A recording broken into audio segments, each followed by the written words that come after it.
சுட்டும் வெள்ளி சுடர் அடுத்த வர எபிசோடில் பார்த்திங்க அப்படின்னா அபி பார்த்திங்க அப்படின்னா நல்லபடியாக எக்ஸாம் எழுதி முடிச்சிருவாங்க. பரோலில் வந்து அபி திரும்ப எக்ஸாம் எழுதிட்டு ஜெயிலுக்கு வந்து கூட்டிகிட்டு போவாங்க.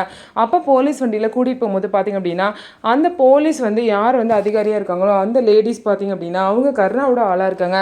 கருணா வந்து நான் அபியை வந்து கடத்தணும் அப்படின்னு சொல்லிடுறாங்க. இதனால் பார்த்திங்க அப்படின்னா அவங்களும் வந்து பார்த்திங்கன்னா கருணாவோட பிளானுக்கு ஒத்து போகிறாங்க. அந்த மாதிரி விஷயத்த பண்ணுறாங்க. ஸோ இவங்கெல்லாம் வந்து டீ குடிக்கிற மாதிரி ஒரு இடத்துல வந்து வண்டியை வந்து நிறுத்திடுறாங்க. வண்டியில் அபி மட்டும் இருக்காங்க. அப்போ வந்து கருணாவோட ஆளுங்க வந்து ஒரு வண்டியில் வந்து வராங்க. அந்த வண்டியில் வந்து ஒரு புகை மூட்டத்தை போட்டு விட்றாங்க.